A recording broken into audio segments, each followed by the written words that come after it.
الرحيم اليوم أكملت لكم دينكم وأتممت عليكم نعمتي ورضيت لكم الإسلام دينا إن الله لا يحب كل مختال فخور صدق الله العظيم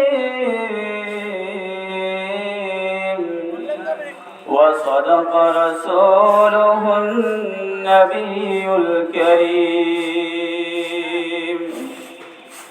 ونحن على ذلك من الشاهدين والشاكرين والحمد لله رب العالمين হযরত শাহবুরান রাহমাতুল্লাহি আলাইহির স্মরণে বার্ষিক ইসালে মাহফিলের আয়োজন করা হয়েছে। এখানে প্রধান বক্তা হিসেবে আলোচনা রাখবেন আন্তর্জাতিক খ্যাতিসম্পন্ন ইসলামী চিন্তাবিদ হযরত মাওলানা আব্দুল হামিদ সাহেব জামাত বরকাতুহু। বিশেষ বক্তা হিসেবে আলোচনা রাখবেন মুফাসসির কিরাম হযরত মাওলানা মুফতি আবুল বাশর সাহেব জামাত বরকাতুহু। আরো বিশেষ বক্তা হিসেবে আলোচনা রাখবেন মাওলানা আকরাম আলী সাহেব জামাত বরকাতুহু এবং সভাপতি গাজী হাবিবুর রহমান এবং পরিচালনা গাজী ফিরোজ আহমদ। আমি সকলকে আমার পক্ষ থেকে আন্তরিক শুভেচ্ছা অভিনন্দন জানিয়ে আমার বক্তব্য শুরু করছি। আমি কুরআন পাক থেকে দুটি আয়াত তেলাওয়াত করেছি। আল্লাহ পাক রব্বুল আলামিন কুরআন পাকের ভিতরে বলতেছেন اليوم أكملت لكم دينكم وأتممت عليكم نعمتي ورضيت لكم الإسلام دينا হে মানুষ, আমি তোমাদেরকে রিজিক দান করেছি এবং আমার নাজ নিয়ামত তোমাদেরকে দিয়েছি এবং আমি তোমাদেরকে ইসলামের মতো সুন্দর দৌলত তোমাকে দিয়েছি, যা দিয়ে তোমাদেরকে সন্তুষ্ট করেছি, যার আমরা শুকরিয়া আদায় করে শেষ করতে পারবো না। যে মহান রব্বুল আলামিন আমাদেরকে সমস্ত কিছু নাজ নিয়ামতে ডুবিয়ে রেখেছেন, দুনিয়ার সমস্ত জাতি শ্রেষ্ঠ জাতি হিসেবে আমাদেরকে সৃষ্টি করেছেন, দুনিয়ার সমস্ত পৃথিবীর সমস্ত নবীর শ্রেষ্ঠ নবীর উম্মত হিসেবে আমাদেরকে আল্লাহ তাআলা প্রেরণ করেছেন। ওই নবীর উম্মত হিসেবে আমাদেরকে আল্লাহ তাআলা দুনিয়ার বুকে পাঠিয়েছেন। ওই নবীর উম্মত হিসেবে আমাদেরকে দুনিয়ায় এখানে পাঠান নাই, তার আদর্শ মতো আমাদের জীবনকে পরিচালনা করার মতো সিস্টেমও করে দিয়েছেন। দুনিয়ার ময়দানে আমাদেরকে যেই পরিমাণ সম্মান দেওয়া হয়েছে, আল্লাহ পাক রব্বুল আলামিন আমাদের কথার উঠা বসা সকল প্রাণী করে। আল্লাহ পাক রব্বুল আলামিন সমস্ত কিছু একমাত্র এই উম্মতি মুসলমানের জন্য আল্লাহ পাক রব্বুল আলামিন সৃষ্টি করেছেন। আজকে আমরা এখানে উদাসীন হয়ে আছি, আমাদের খোঁজ খবর নাই। আল্লাহ পাক রব্বুল আলামিন, যেই মহান রব্বুল আলামিন আমাদেরকে এত নাজ নিয়ামত দিয়ে পুরো পৃথিবীর মধ্যে ডুবিয়ে রেখেছেন, ওই মহান রব্বুল আলামিনের শুকরিয়া আদায় আমরা করতে পারতেছি না। একটি সময় এমন ছিল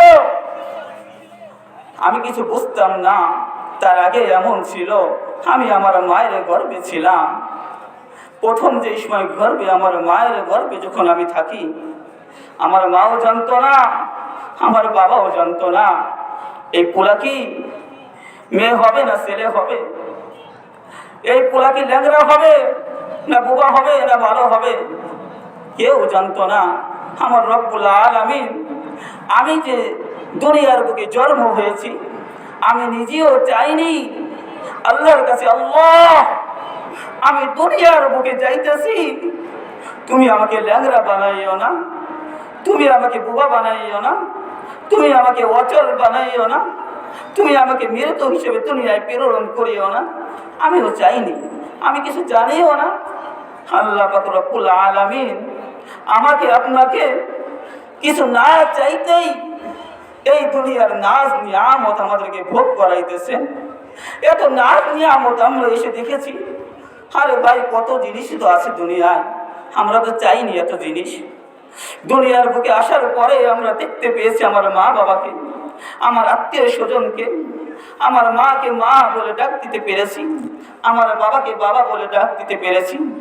দুনিয়ার সমস্ত আসবাবপত্র আমি এই আল্লাহর দিয়ে চোখ দিয়ে আমি দেখতে পেরেছি। সব কিছু আমি না চাইতে আমার আল্লাহ আমাকে দিয়ে দিয়েছে। ওই মহান রব্বুল আলামিনের না শুকরিয়া এখন আমরা করতেছি। আল্লাহ পাক রব্বুল আলামিন আমাদেরকে এত নাজ নিয়ামত দিলেন, ওই নাজ নিয়ামতের শুকরিয়া আদায় করতেছি না।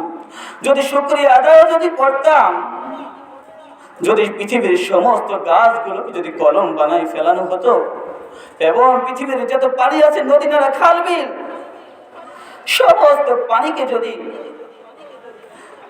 কালি বানানো হতো, তাহলে আমি যে শুকরিয়া আদায় করতাম, যদি ওই পানিগুলো শেষ হয়ে যাইত, গাছের লেপতে লেপতে গাছও শেষ হয়ে যাবে, পানিও শেষ হয়ে যাবে, কিন্তু আমার রব্বুল আলামিন যে নাজ নিয়ামত দিয়েছে, ওই নাজ নিয়ামতের শুকরিয়া আদায় করে আমি শেষ করতে পারবো না। এত নাজ নিয়ামত আমাকে দেওয়ার পরেও আমি কেন উদাসীন, আমি কেন উদাসীন হয়ে রয়েছি? আমার ভিতরে এত দুর্বল কেন কাজ করে? আজকে মসজিদে আজান হয়ে যায়, ইমাম সাহেব ইমামতি করার জন্য তার স্থানে চলে যায়, মুয়াজ্জিন সাহেব ইকামা শুরু করে দেয়, কিন্তু আজকে দেখা যায় পিছনের দিকে তাকাইলে মাত্র ৫-৬ জন মুসল্লি মসজিদে দেখা যায়। বড় আফসোসের সাথে বলতে হয়, আমরা মুসলমান, আমরা মুসলমান। আরে মুসলমান হয়েছি, মুসলমানের তো দাম দিতে হবে। আরে মুসলমান, তুমি তো এক জায়গায় ঘুরতে গেলে বাসের ভিতরে আরেক ভাইয়ের সাথে যখন সিটি বসা হয়, তার সাথে আলোচনা করার সময় মনে হয়, ভাই তুমি কোন জায়গা থাকো? সে যদি বলে আমি অমুক জায়গা থাকি, তখন তার ওই অমুক জায়গার নাম শুনে তোমার বন্ধুর কথা মনে হয়, তোমার ভাই বিরাদের কথা মনে হয়। আজকে তোমার মসজিদের কথা মনে হলে তোমার কি নামাজ পড়তে মনে চায় না? আজকে তোমার পাশে গ্রামে যে সুন্দর মসজিদ আছে, তুমি কি ওই মসজিদের নাম শুনলে তোমার কি মনে পড়ে আমি ওই মসজিদে যে 2 রাকাত নামাজ পড়ে আসি? আমরা মুসলমান হয়ে দাবি করি, নবীর উম্মত হিসেবে দাবি করি। কোন নবীর উম্মত তুমি? তুমি তো ওই শেষ নবীর উম্মত, যেই নবী কাল কিয়ামতের মাঠে উম্মতি উম্মতি বলে কাঁদতে তালে থাকবে। আমার উম্মত কোথায়? আমার উম্মত কোথায়? আমি উম্মত ছাড়া আমি যাব না। আজকে তুমি ওই উম্মত হয়ে আজকে তুমি আমার নবীর তরিকা মতো চলতে পারো না, আমার আল্লাহর হুকুম মতো চলতে পারো না। আরে তুমি কি জানো না, কাল কিয়ামতের মাঠে নবীজির সুপারিশ ছাড়া জান্নাতে যাওয়া যাবে না? তুমি কি ভুলে গিয়েছো? ওই নবীর উম্মত তুমি ওই নবীর সিজদায় পড়ে থাকবে। আল্লাহ বলবে, বন্ধু উঠে, আপনি মাথা উঁচু করে, আপনি কি চাবেন চান, আপনার সমস্ত চাওয়া কবুল করা হবে, আপনার সমস্ত চাওয়া কবুল করা হবে। একটা কথাই বলতে থাকবে, উম্মতি উম্মতি, আমার উম্মত কোথায়, আমার উম্মত কোথায়? আমার উম্মত কি জাহান্নামে চলে যাইতেছে? আমার উম্মতকে তোমরা জান্নাতে দাও। এই বলে আমার নবী কাঁদতে তালে থাকবে। কাদের জন্য কাঁদবেন? আজকে তোমার ভিতরে নবীর আদর্শ কি আছে? আজকে এই মাহফিলের আয়োজন করা হয়েছে, কত মানুষ রাস্তাতে ঘুরতেছে। আরে ভাই, এইটা কোনো সাধারণ কোনো মজলিস নয়। জান্নাতের বাগানে বসবা, জান্নাতের নাম নিয়ামতের কথা শুনবা, তোমার এই সুযোগটুকু হয় না। বিভিন্ন রাস্তায় যে তুমি ঘোরাফেরা করতেছ, চার দোকানে আড্ডা দিতেছ, দোকানে যে বিভিন্ন আলাপ করতেছ, আজকে দুনিয়ার মাঠে দুনিয়ার কাজ নিয়ে ব্যস্ততা রয়েছে। তোমার যে নবীর আদর্শ নিয়ে কথা বলা হইতেছে, জান্নাতের বাগানে, এই বাগানে কি তুমি আসবে না? ওই নবীর আলোচনা শুনবে না? ওই মহান রব্বুল আলামিনের বরত্বের কথা কি শুনবে না? বাগানের সবটা প্রথম তুমি নাও। এই নবীর বাগান এত বড় বাগান, এই নবীর এর জান্নাতের বাগান। যেই ব্যক্তিরা এই জান্নাতের বাগানে এসে উপস্থিত হবে, দিনে কথা শুনবে, আল্লাহ পাক রব্বুল আলামিনের দরবারে ফেরেশতারা যে বলতে তালে থাকে, হে আল্লাহ, হে আল্লাহ, অমুক বান্দা, অমুক বান্দা, অমুকের পোলা তোমার নাজ নিয়ামতের কথা শুনতেছে, এরকম করে পুরো আসমানে ভাষণ দিতে তালে থাকে আল্লাহ তাআলার দরবারে। তোমার নামটা কত উঁচু হয়ে যায়, তোমার দামটা কত বেড়ে যায়। মহান রব্বুল আলামিনের দরবারে এরকম বলতে তালে থাকে। এই জন্য আমরা যে যেখানে আছি না কেন ভাই, আমরা এই জান্নাতের বাগানে এসে উপস্থিত হই, দিনের কথা শুনি, আল্লাহ পাক রব্বুল আলামিনের বরত্বের কথা শুনি, দিলে লাগাই। আল্লাহ পাক রব্বুল আলামিন যদি কবুল করে নেয়, কামিয়াবি হয়ে যাবে। একটি ঘটনা শুনাই আপনাদেরকে। একটি জাহাজ নদীতে আরোহণ করতেছিল। চলার পথে ওই জাহাজটা ডুবে গিয়েছিল। ডুবে যাওয়ার কারণে সমস্ত মানুষ, এই মানুষগুলো ওই জাহাজে ছিল, সমস্ত মানুষ ওই জাহাজ ডুবে যাওয়ার কারণে তারা ডুবে গেল। ছোট একটা বাচ্চা, 7-8 বছরের একটি বাচ্চা, দাড়ি মজ্জালাই নাই, দাড়ি মজ্জালাই নাই। আল্লাহ তাআলার হুকুমে ওই বাচ্চাটা বেঁচে গেল। ওই জাহাজের মধ্যে ছিল একটি কাঠ, ওই কাঠে সে আরোহণ করে সে বেঁচে গেল। সে ভাসতে ভাসতে ওই কাঠের উপরে যখন ভাসতেছিল, পাশে যখন জাহিলারা মাছ ধরতে এসেছিল, জাহিলারা কিনারে দেখে একটি কাঠের উপর একটি বাচ্চা ঝুলতেছে। তখন জাহিলারা ওই বাচ্চার কাছে গেল। বাচ্চার কাছে যাইয়া জাহিলারা তাকে বুকে জড়ায় নিয়া তারা তাকে হাটে নিয়ে গেল। হাটে নিয়ে যাওয়ার পরে দাম করতেছে, এত দাম চাইতেছে, কেউ কিনার মতো কেউ সাহস পাইতেছে না। ওই জামানা ছিল মানুষ কিনা বেচা।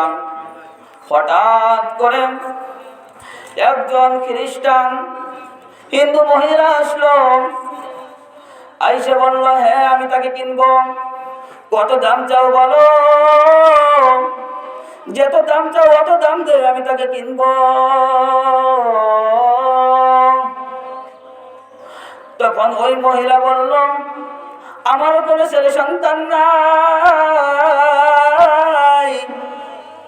ওই মহিলা জানত না এই 7-8 বছরের বাচ্চা হাফেজে কোরআন ছিল,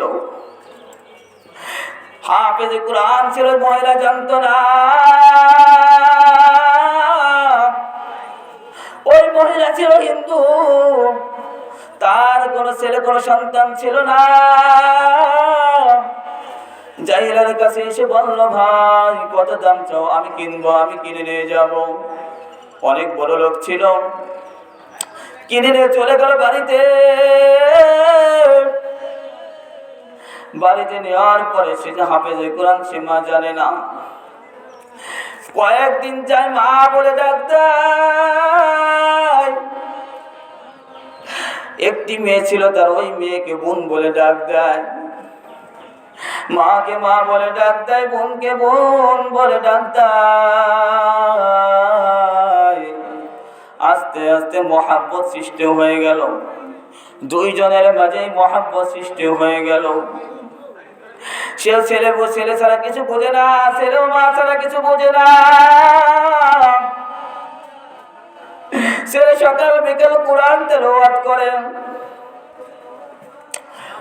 ওই এলাকায় একটি নিয়ম ছিল, নিয়মটা হলো প্রতি বছর ওই এলাকার মধ্যে যত সুন্দরী মহিলারা আছে, সুন্দরী বাচ্চারা আছে, সুন্দরী মেয়েরা যারা আছে, তাদের একটি লিস্ট ছিল সরকারের কাছে। ওই সরকার তাদের লিস্ট নিয়েছিল। ওই মহিলার যেই মেয়েটা ছিল, ওই মেয়ের লিস্টটাও ছিল ওই সরকারের কাছে। ওই এলাকার নিয়ম ছিল, প্রতি বছর তাদের মন্দিরে যে সুন্দর মহিলারা যাদের নাম ওই বাচ্চার কাছে ছিল, তাদের থেকে একজন করে ধরে ওই মন্দিরে থুয়ে আসবে। ওই পেতনি এসে প্রতি বছর একজনকে খেয়ে নিবে। খবর আসলো মার কাছে, খবর আসলো, মা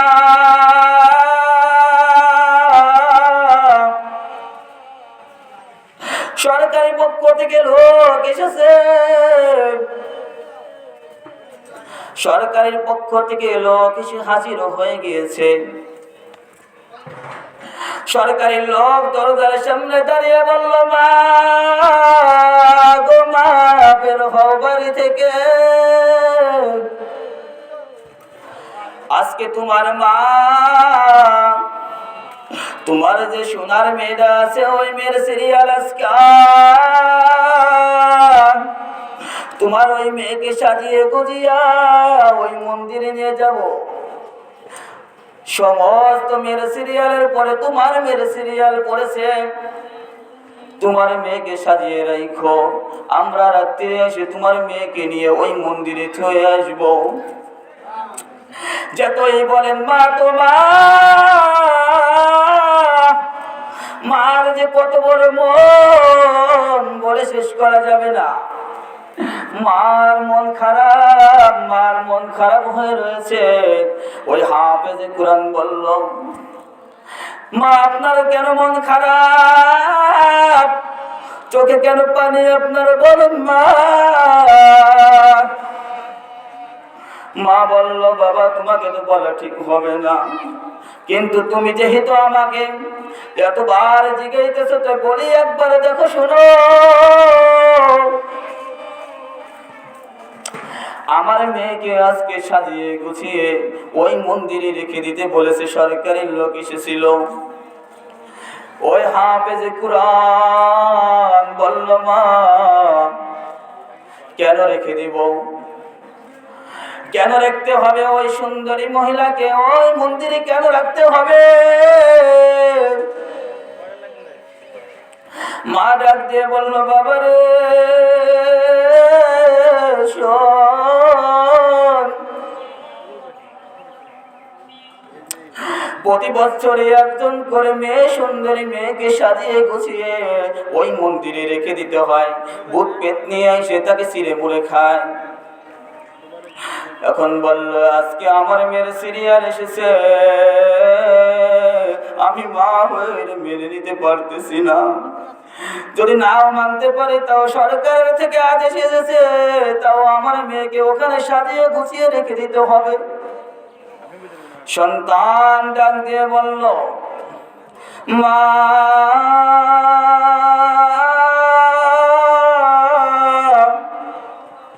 আপনি কোনো টেনশন করিয়েন না, আপনি কোনো চিন্তা করিয়েন না, আমার বোনটাকে আপনি নানার বাড়িতে পাঠিয়ে দেন।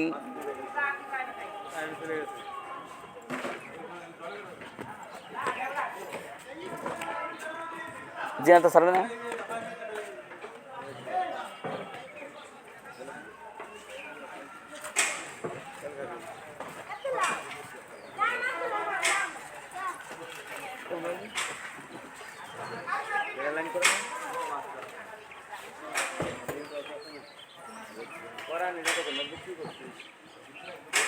দেরি হবে।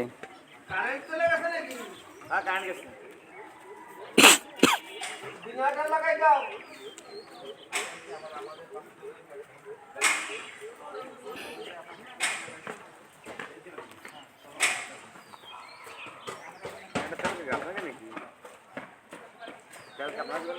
তেল কারেন্ট চলে আসবে 5 মিনিটের ভিতরে, সমস্যা নেই।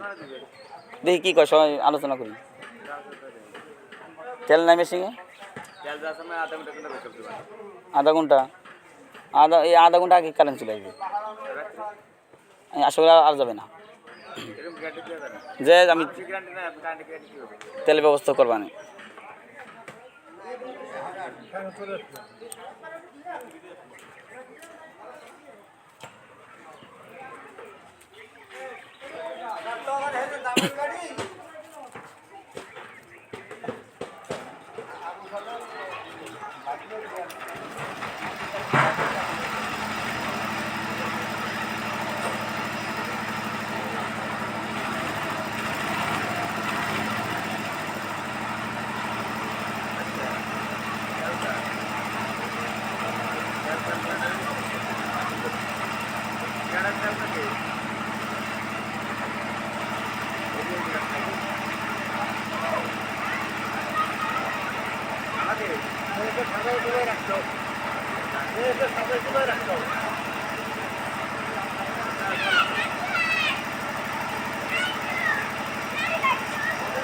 তেল কাজ আপনাদের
বলতেছিলাম, সন্তান বলল মাকে, মা আপনি কোনো টেনশন করিয়েন না। বলল বাবা কেন?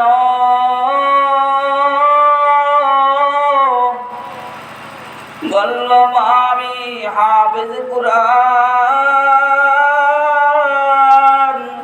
আমার সিনার ভিতরে 30 পারা কুরআন শরীফ রয়েছে।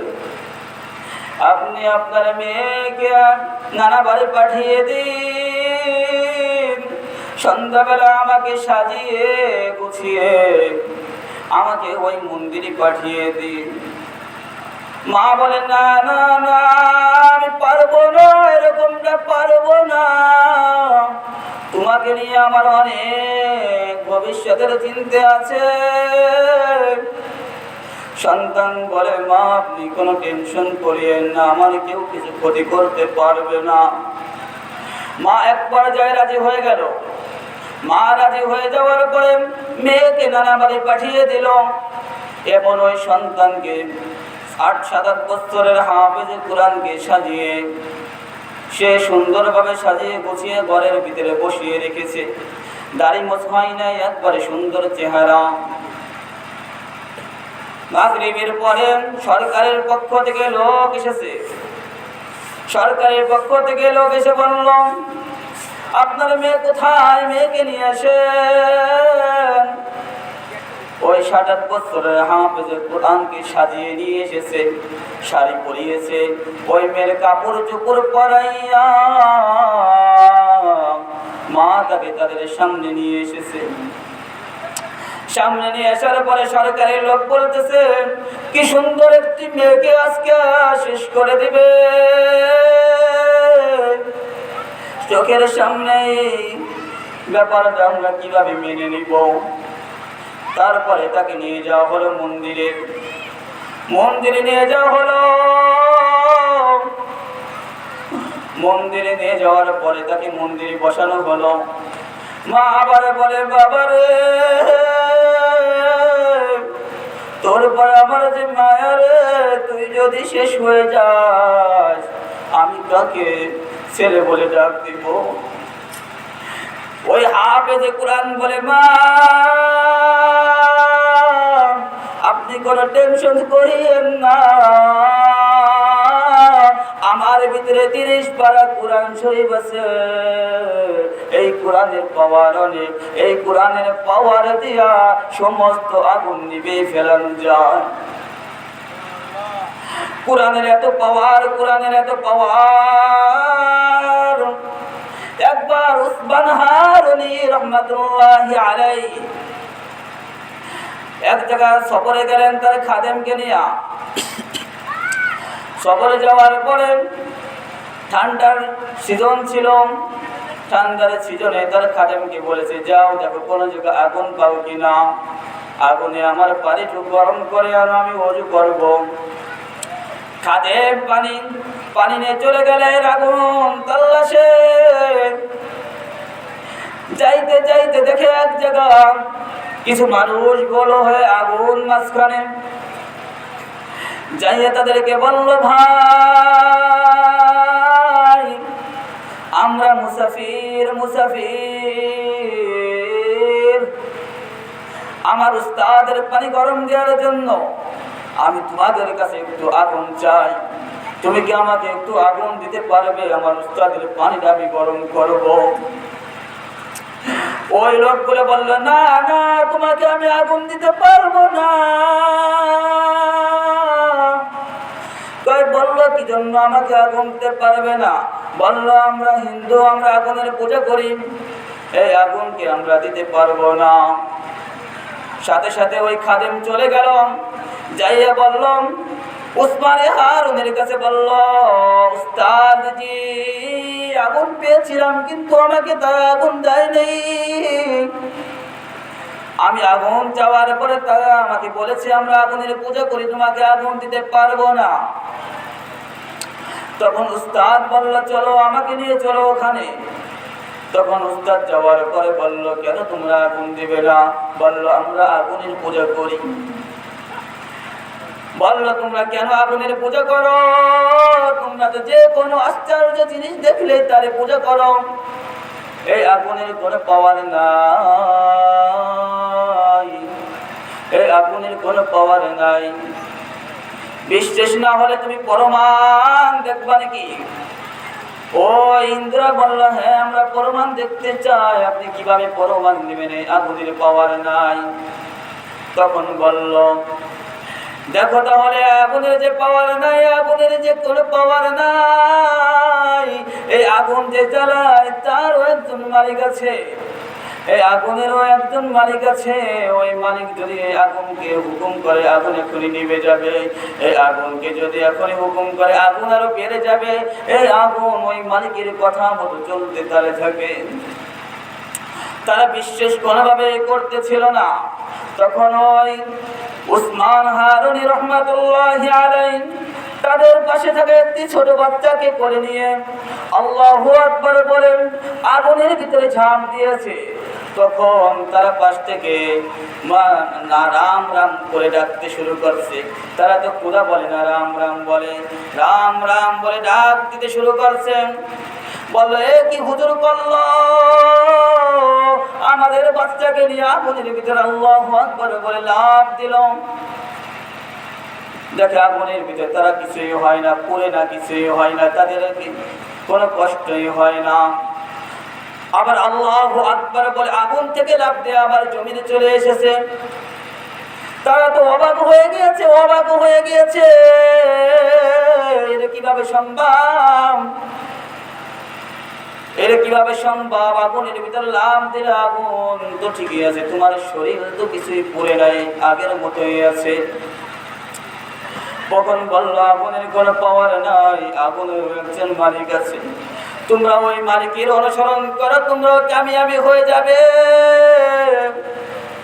তারা ওই হুজুরের পায়ে সিজদা করা শুরু করছে, বলছে, আরে এতদিন তো আমরা ভুল মনে করছি, আরে এই হুজুরই তো খোদা। তখন হুজুর বলল, না তোমরা ওঠো, তোমরা ভুল বুঝো না, আমারও একজন খোদা আছে, আমারও একজন খোদা আছে। ওই শীত থেকে বোঝা যায় আগুনের কোনো পাওয়ার নাই। আল্লাহ পাক রব্বুল আলামিনের কুরআনের এত পাওয়ার,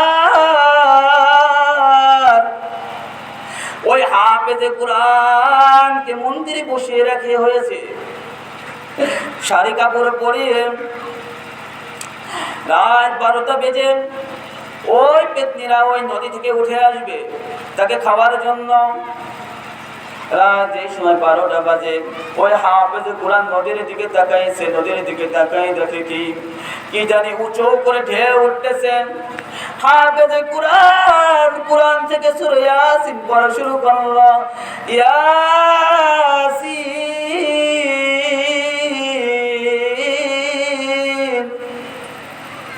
ওয়াল কুরআনিল হাকীম।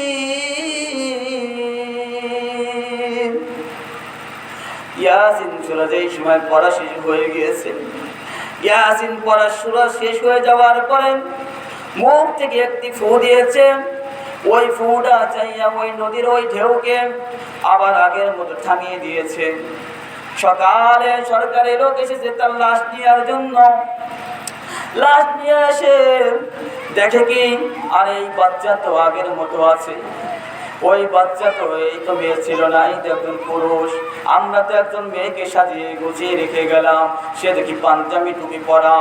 কে এই বাচ্চা, তোমাকে কে, তুমি কি এখানে ছিলে? বললো, হ্যাঁ আমি এখানেই ছিলাম। আমি মেয়ে ছিলাম না, আমি ছেলে ছিলাম, আমি 30 পারার হাফেজে কুরআন।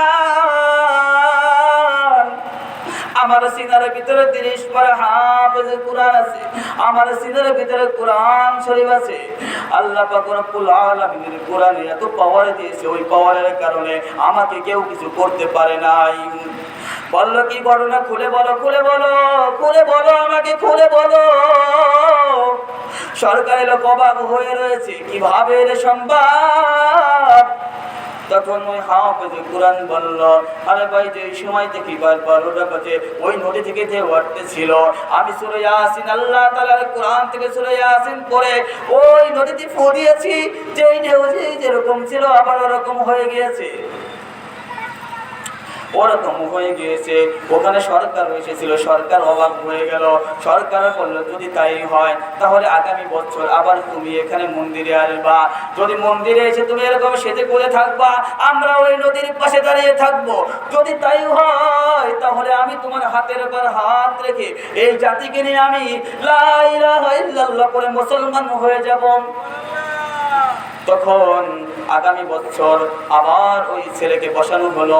ওই ছেলেকে মন্দিরে বসানোর পরে যেই সময় রাত 12টা বাজে আবারও ঢেউ আসলো, সকলে ওই নদীর পারে দাঁড়িয়ে আছে, সরকারের সূত্রে সকলে দাঁড়িয়ে আছে। যখন ওই নদীর পার থেকে ঢেউ শুরু হলো, ওই 30 পারা হাফেজে কুরআন সূরা ইয়াসিন পড়ে আবার যেই সময় ফু দিল, ওই নদীর ঢেউ আবার সমানো হয়ে গেল।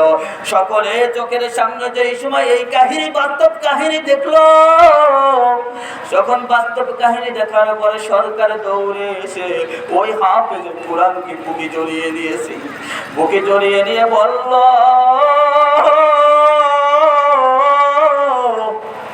এতদিন আমরা ভুল খোদাকে মেরেছি,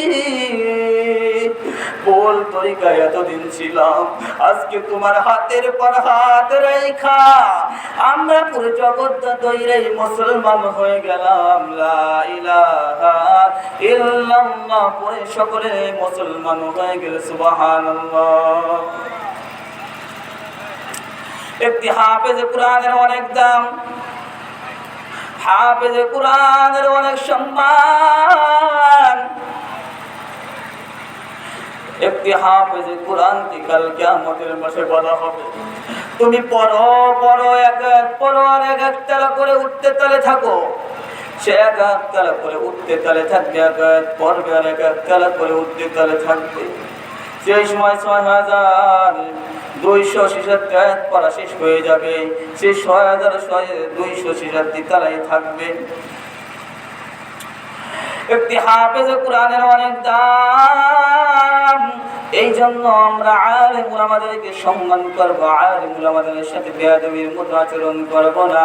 আল্লাহ পাক রব্বুল আলামিন আমাদের সকলকে আলেম উলামাদেরকে সম্মান করার তৌফিক দান করুন। আমার নবীর তরিকা মতো চলার তৌফিক দান করো। আমার নবী যেই নবী এত মেহনত করেছেন উম্মতি মুহাম্মাদের জন্য, আমার নবী নামাজের অনেক গুরুত্ব দিয়েছেন। সেই বয়সে হাঁটতে পারেন না, দুই সাহাবীর গলায় দুই হাত ঝুলিয়ে পাগুলো ছিঁচড়িয়ে যাইতেছিল। আমার নবী ওই পাও ছিঁচড়িয়ে সে নামাজ আদায় করেছে। এত নামাজের গুরুত্ব দিয়েছেন। আজকে মুসলমানের ঘরে আজানের আওয়াজ শোনা যায়,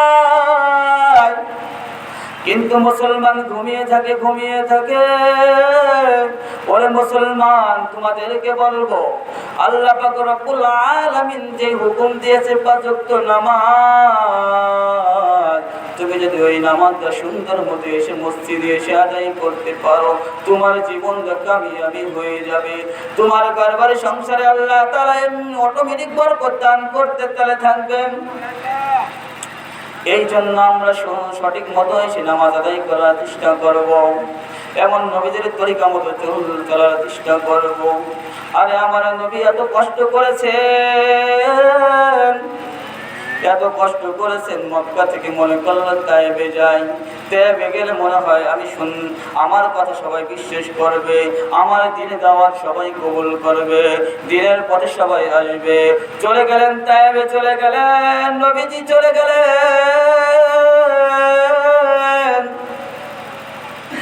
তায়েবে যাওয়ার পরে এমন অবস্থা হলো, নবীর এমন অবস্থা হলো, একমাত্র দিনের দাওয়াত দেওয়ার জন্য এই অবস্থা হয়েছিল। আমার নবীর বুকের মধ্যে, শরীরের মধ্যে নিক্ষেপ করা হলো পাথর। ছোট ছোট ছোট ছোট ছোট ছেলে মেয়েদেরকে, দুষ্ট ছেলে মেয়েদেরকে ভিজিয়ে দেওয়া হলো আমার নবীকে পাথর বানানোর জন্য। ছোট ছোট থলি দেওয়া হলো, ওই থলির মধ্যে সকলের কাছে পাথর ছিল। আমার নবী যেই রাস্তা দিয়ে চলাফেরা করত, ওই রাস্তার আশেপাশে তাদেরকে দাঁড়িয়ে দেওয়া হলো। আমার নবী যেই সময় আসতেছিল, আমার নবী যেই সময় ওই পথ দিয়ে আসতেছিল, আমার নবীর শরীর মুবারকে তারা পাথর মারতেছিল, পাথরে নিক্ষেপ করতেছিল। আমার নবীর শরীর মুবারক রক্তই বন্যা বসে গেল। এত রক্ত পড়েছে, এত রক্ত পড়েছে, স্যান্ডেল মুবারক পর্যন্ত পার সেতে রেগে গিয়েছে। একমাত্র উম্মতে মুহাম্মাদের জন্য এত কষ্ট করেছে। আজকে আমরা ওই নবীর মুহাম্মতে, আমরা যদি বলা হয় কার উম্মত, বলা হয় মুহাম্মদ রাসূলুল্লাহ সাল্লাল্লাহু আলাইহি ওয়াসাল্লামের শেষ জামানার নবীর উম্মত আমরা। কিন্তু যদি ডাক দেওয়া হয় মুহাম্মাদি উম্মতি যারা আছো সকলে একত্রিত হয়, মানুষ পাওয়া যায় না। আজকে নবীর প্রেমে কেউ হাবুডুবু খায় না। আর যেই নবী এত কষ্ট করলো, শোন আল্লাহ পাক রব্বুল আলামিন নিজেই বলেছেন, ও নবী আপনি হুকুম দেন, আপনি হুকুম দেন, এইসব মানুষকে দুই পাহাড়ের চিপায় চাপা দিয়ে আমি মেরে ফেলাই। আমার নবী কি উত্তর দিয়েছে জানেননি? আমার নবী উত্তর দিয়েছে, না মালিক,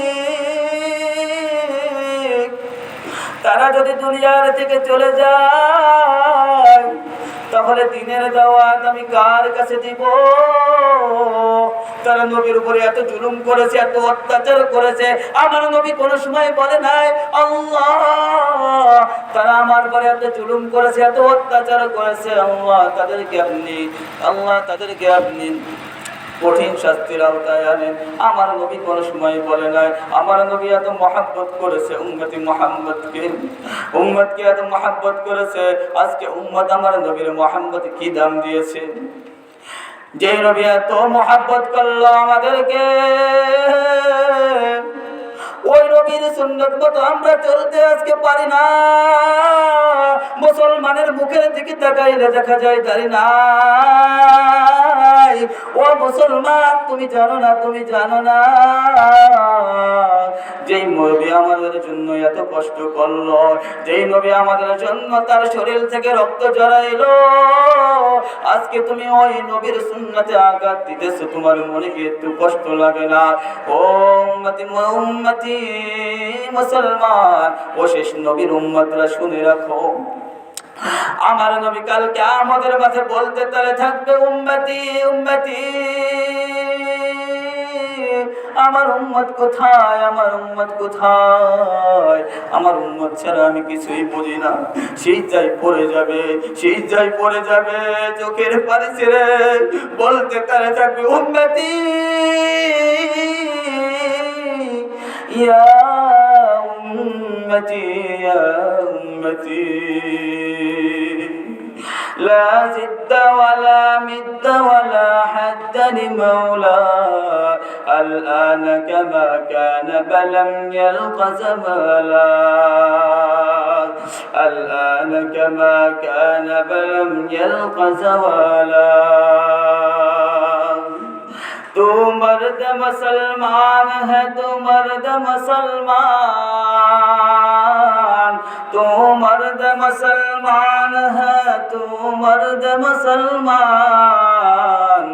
एक हाथ में तलवार है, एक हाथ में कुरान, एक हाथ में तलवार है, एक हाथ में कुरान।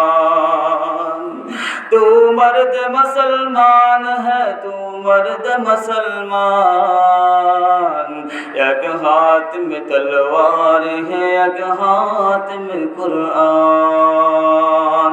এই জন্য আমরা সকলে চেষ্টা করব আমার নবীর আদর্শ মতো আদর্শ হয়ে আমার জীবনটাকে এমন সুন্দর করব, কাল কিয়ামতের মাঠে যদি আমার নবী সাল্লাল্লাহু আলাইহি ওয়াসাল্লাম সুপারিশের জন্য যাদেরকে সুপারিশ করবে তাদের মধ্যে থেকে আমিও যেন থাকতে পারি, আমার নাম জানি কাটা না যায়।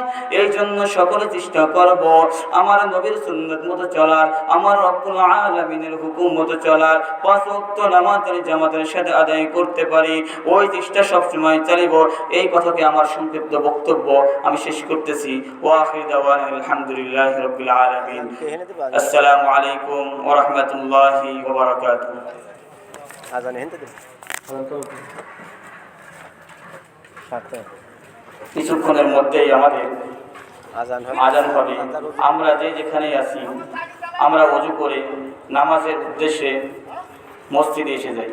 আমরা যেখানে ঘোরাফেরা করতেছি আমরা সকল কাজ ফেলে দিয়ে আমরা মসজিদে চলে আসি। আমাকে তো 7 দিলে বলে না, যেটাই তো বাড়তিছে নাগির আজানের পর অন্য জায়গায় আজান হইলে আমরা এখানে আজান দিই, তাই আজানকে হেনতে দিবা না মসজিদে দিব? হ্যাঁ, তাহলে হেনতে দিও।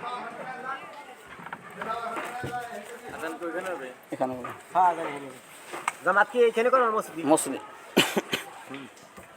বলে দাও, আজান হেনে হবে মসজিদে যা যা রুজু করে মসজিদে চলে যান। না, মসজিদে সমস্যা নেই, মসজিদের মায়ের কি সমস্যা? জামাত না এটা কি রাখিস কারেন্ট না থাকলে তো মসজিদ বাইরে আজান দেয় তাই ওই সময় কি হয়